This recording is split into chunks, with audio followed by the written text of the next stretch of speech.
নতুন রেসিপি নিয়ে চলুন তাহলে দেখি না আজকে রেসিপিটি। আজকে বানিয়ে নেব সকাল বিকেলে চায়ের সঙ্গে নাস্তা রেসিপি। এটা খুব সহজে চা তৈরি করতে করতে তৈরি হয়ে যায় ঝটপট। এর জন্য প্রথমে আমি 3 রকম রেসিপি নিয়ে চলে এসেছি। এখানে আমি প্রথমে 1 প্যাকেট ম্যাগি নিয়েছি, ম্যাগিটাকে সেদ্ধ করে নিয়েছি। এখন এর মধ্যে আমি বেসন, চালের গুঁড়ো, আমি চালের গুঁড়ো পরিমাণটা একটু বেশি দিচ্ছি যেহেতু বেসন আর ময়দা ম্যাগির মধ্যে আছে, তাই আমি চালের পরিমাণটা বেশি দিয়েছি, তাহলে এখানে ক্রিস্পি বেশি হবে। আর দিয়ে দিচ্ছি স্বাদ মতো লবণ। সেদ্ধ করার সময় লবণ দেওয়া ছিল, তাই আমি অল্প করে লবণটা দিয়েছি। আর জিরা, ধনে গুঁড়ো, হলুদ গুঁড়ো সামান্য পরিমাণে, তাহলে এখানে পকোড়া কালারটা বেশ সুন্দর আসে। আর এখানে সবথেকে ভালো ট্রিক্স হচ্ছে এই ম্যাগির মশলাটা দিলে যে কোনো পকোড়ার মধ্যে টেস্ট ভালো আসে। ম্যাগির মশলাটা অবশ্যই দেবেন। আর আমি এর মধ্যে দিয়ে দিচ্ছি একটা ডিমটা এখন এর মধ্যে দিয়ে ভালোভাবে ফেটে নেবো। এখানে আমি এক্সট্রা আর কোনো জল ব্যবহার করব না, এখানে ডিমটা না দিলে জল ব্যবহার করতে হতো।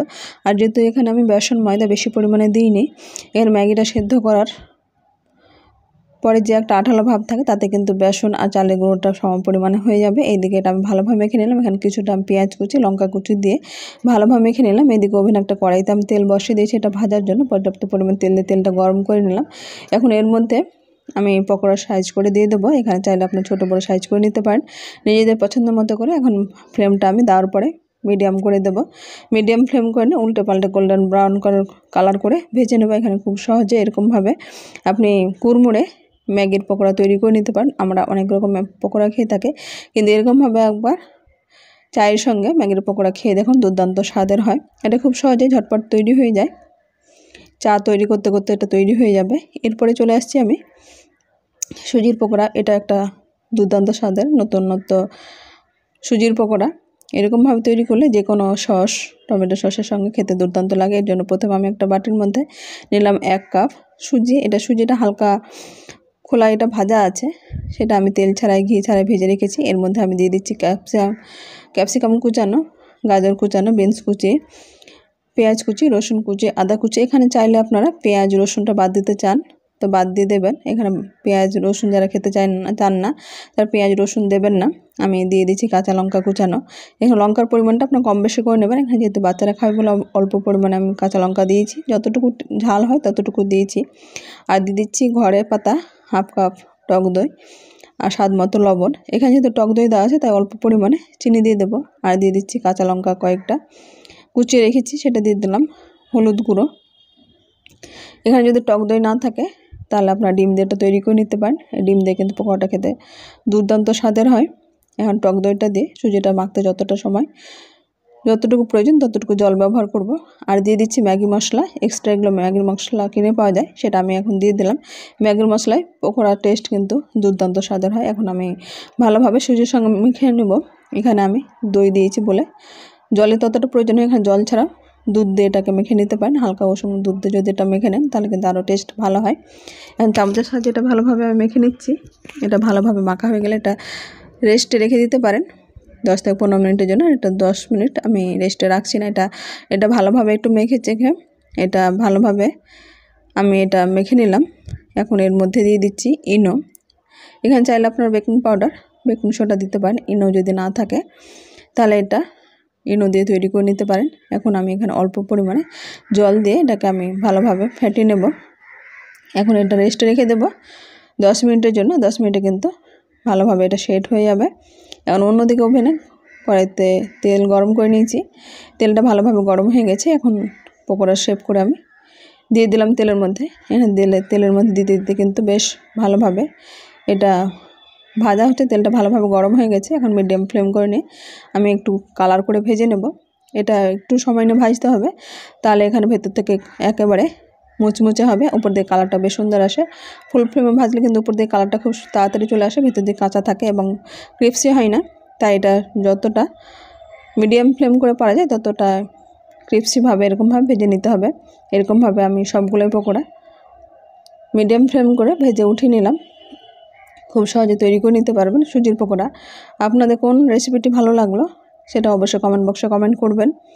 এরপরে চলে আসছি পনির পকোড়া। এরকমভাবে ঘরে পনির পকোড়া রেসিপির সঙ্গে আমি দিয়ে দিচ্ছি ধনেপাতা চাটনি। এখানে নিয়েছি আমি 1 পাতা ফ্রেশ ধনেপাতা। এটা ছোট ছোট করে কেটে নিয়েছি, এটা পরিষ্কার করে ধুয়ে নিয়ে এখন মিক্সিং জারের মধ্যে নিয়ে নিয়েছি, চাইলে এটা শিলপাটায় বেটে নিতে পারেন। আর নিয়েছি ভুজিয়া, লবণ, এলাচ, রসুন, 1 ফালি লেবু, 3টে কাঁচা লঙ্কা, আদা কুচানো, এগুলো দিয়ে আমি চাটনিটা বানিয়ে নেব। আর নিয়েছি এখানে 1 কাপ টক দই। এখানে ধনেপাতা চাটনিটা সবুজ রাখার জন্য আমি 1 টুকরো বরফ দিয়ে দিয়েছিলাম। এখানে 1 টুকরো বরফ দিয়ে ব্লেন্ড করলে খুব সুন্দর কালারটা থাকে। এখন চাটনিটা আমি ব্লেন্ডার জারে ব্লেন্ড করে নিলাম। এইদিকে আমি নিয়েছি একটা বাটির মধ্যে 1 কাপ বেসন, 1 কাপ চালের গুঁড়ো। এখানে চালের গুঁড়ো দিলে ক্রিপসি হয়, বেশি মুচমুচে হয়, তো চালের গুঁড়োটা অবশ্যই দেবেন। চালের গুঁড়ো যদি না থাকে তাহলে কর্নফ্লাওয়ার ব্যবহার করতে পারেন।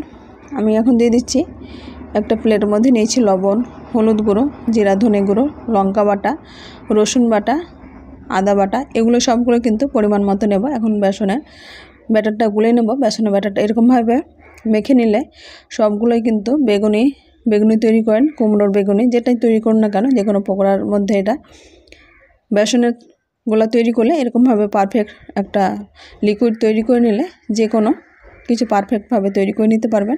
আমি সবগুলো উপকরণ এরকম শুকনো মিশিয়ে নিলাম। এখানে চাইলে আপনারা কালো জিরে, জোয়ান এগুলো ব্যবহার করতে পারেন। এখন নর্মাল জল অল্প অল্প করে দিয়ে আমি এর মধ্যে বেসনটাকে গুলে নেব। বেসনটা একটু চটকে মাখতে হবে। এখানে মোটামুটি 7 থেকে 10 মিনিট মতো এটা মেখে নিতে হবে। এরকম অবস্থায় 5-6 মিনিট আর মাখার পরে অল্প অল্প জল দেবো। এখন যতক্ষণ এরকম শক্ত অবস্থায় মাখবেন তত বেশি এটা মাখতে মাখতে কিন্তু অনেকটা ঢিলা হয়ে যায়, লিকুইড হয়ে যাবে। তাই এখানে জলের পরিমাণটা কম দেবেন। পরে আস্তে আস্তে মাখতে এরকম জলটা দিতে হবে। এখন এরকমভাবে ব্যাটারটা ঠিকঠাক হয়েছে কিনা সেটা বোঝার জন্য আমি আঙুলের মধ্যে এরকম উঠালাম, আর আঙুলটা কিন্তু পুরো কোটিং হয়ে আছে। তাহলে এখন বুঝে নেবেন এখানে বেগুনি তৈরি করতে গেলে এর মধ্যে কিন্তু কোটিং হয়ে থাকবে এরকম পারফেক্ট, কিংবা পনির পকোড়া তৈরি করলে এটা বেসনের ব্যাটার একেবারে পারফেক্ট তৈরি হয়েছে। এর মধ্যে আমি একটু হিং দিয়ে দেবো। হিং দিয়ে এখানে পকোড়া তৈরি করলে খেতে বেশ ভালোই লাগে, তাই আমি অল্প পরিমাণে 1 চুটকি পরিমাণে দিয়ে দিলাম হিং। এখন হিংটা দিয়ে এরকম ভালোভাবে মেখে নেব। এদিকে পনিরটা আমি রেডি করে রেখেছি। পনিরটাকে ছোট স্লাইস করে কাটা আছে। এখন এর মধ্যে আমি লবণ হলুদ মাখিয়ে নিলাম। লবণ হলুদ মাখিয়ে নিলে পনিরের মধ্যে লবণটা ঢুকতে পারে, টেস্টটা ভালো হয় পকোড়ার মধ্যে খেতে। এখন এই ব্যাটারের মধ্যে আমি একটা করে দেবো। অন্যদিকে ওভেনে তেল গরম হয়ে আছে, সেই গরম তেলের মধ্যে আমি পনিরগুলো ব্যাটারের মধ্যে ডুবিয়ে দিয়ে দেবো। তেলের মধ্যে এরকমভাবে দিয়ে মিডিয়াম ফ্লেম করে নিই, আমি গোল্ডেন ব্রাউন কালার করে ভেজে নেব। এরকম খুব সহজে তৈরি হয়ে গেছে ক্রিপসি পনির পকোড়া রেসিপি। উপরে ক্রিপসি, ভেতরে কিন্তু নরম তুলতুলে পনির, আর সঙ্গে থাকবে ধনেপাতা চাটনি। দুর্দান্ত স্বাদের লাগে। এরকমভাবে যে কোনো পনিরের সাথে এরকম চাটনি থাকলে আমার রেসিপিটি কেমন হয়েছে আপনারা অবশ্যই কমেন্ট বক্সে কমেন্ট করবেন। আমার রেসিপি যদি ভালো লাগে অবশ্যই আপনার লাইক, কমেন্ট, শেয়ার করতে ভুলবেন না। আমার চ্যানেল নতুন বন্ধু হয়ে সাবস্ক্রাইব করে পাশে থাকা অনুরোধ রইল। আজ তাহলে পর্যন্ত ফিরে আসছি নতুন কোনো রেসিপি নিয়ে। ভালো থাকবেন, সুস্থ থাকবেন। আসসালামু আলাইকুম, আল্লাহ হাফেজ।